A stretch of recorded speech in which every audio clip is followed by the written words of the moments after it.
So we know that confidence in data is one of the requirements for open science.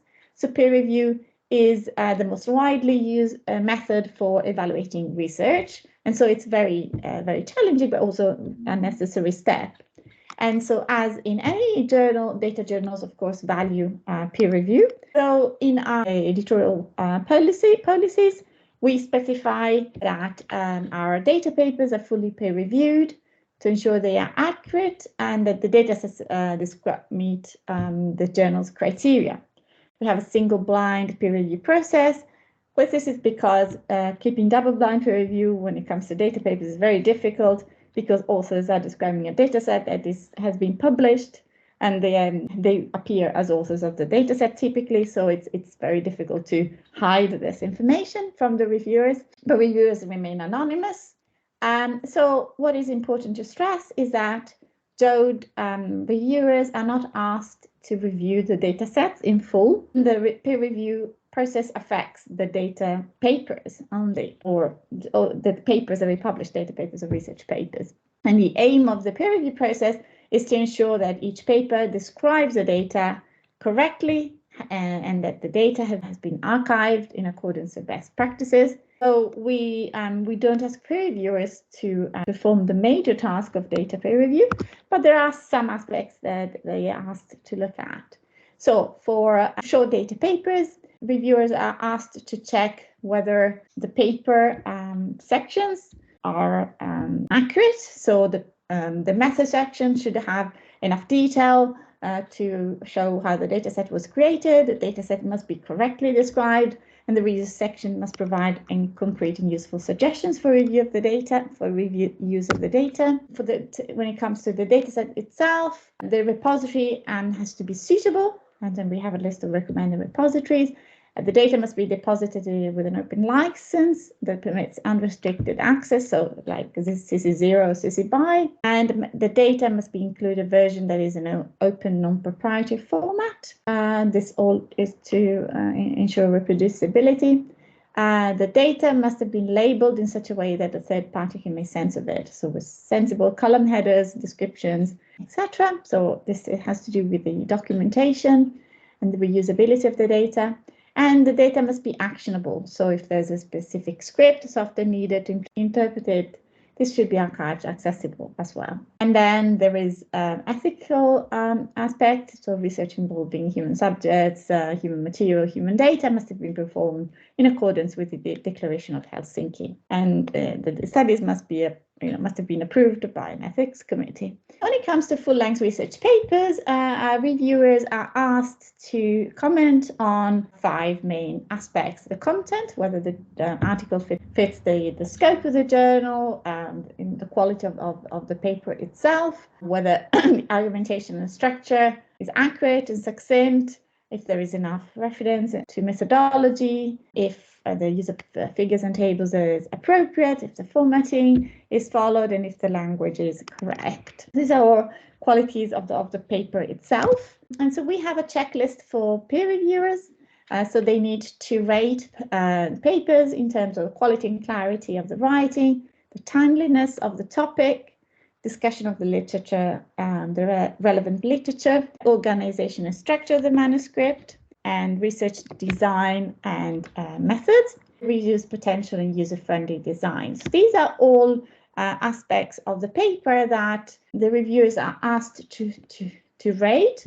And the reason why we ask these questions is because we want to make sure that the papers are good scientific quality, that they are easy to read, that they provide an accurate description of the methodology, the design of the research.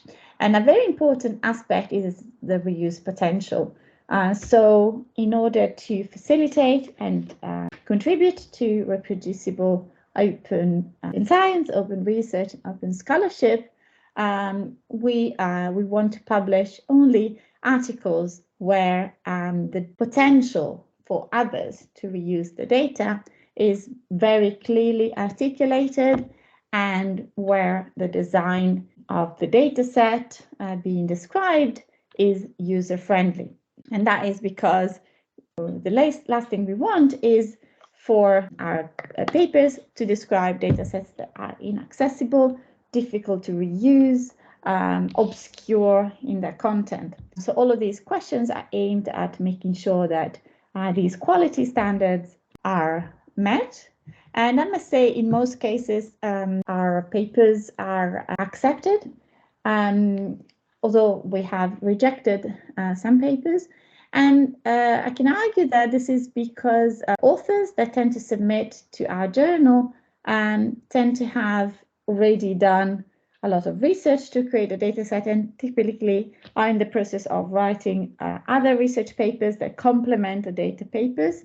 So there's a whole range of resources and code and tools that they have been working on and that they're describing. So it's very rarely the case that someone submits paper to the journal in a completely isolated way outside a clear research plan.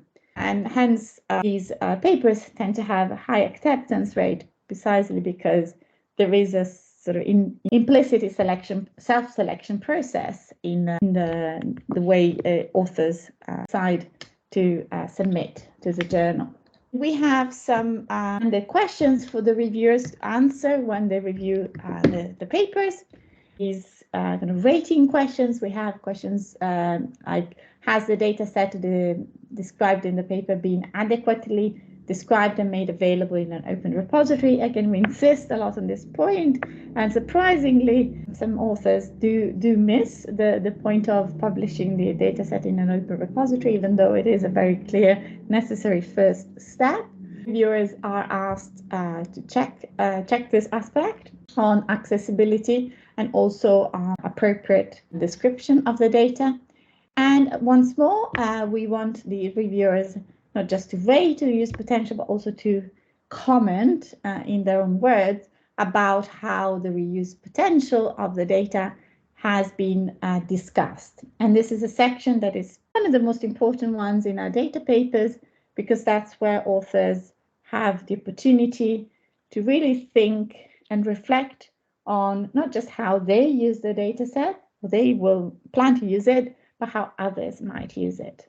And it is, in fact, a section that sometimes can be overlooked, but it's one of the critical ones that makes a distinction between just a README file that you might find when you deposit or when you might prepare when you deposit a data set in an open repository, and a full research in a proper research paper like the ones we publish, where there is this extra step to ensure that the authors have thought about the data reuse potential.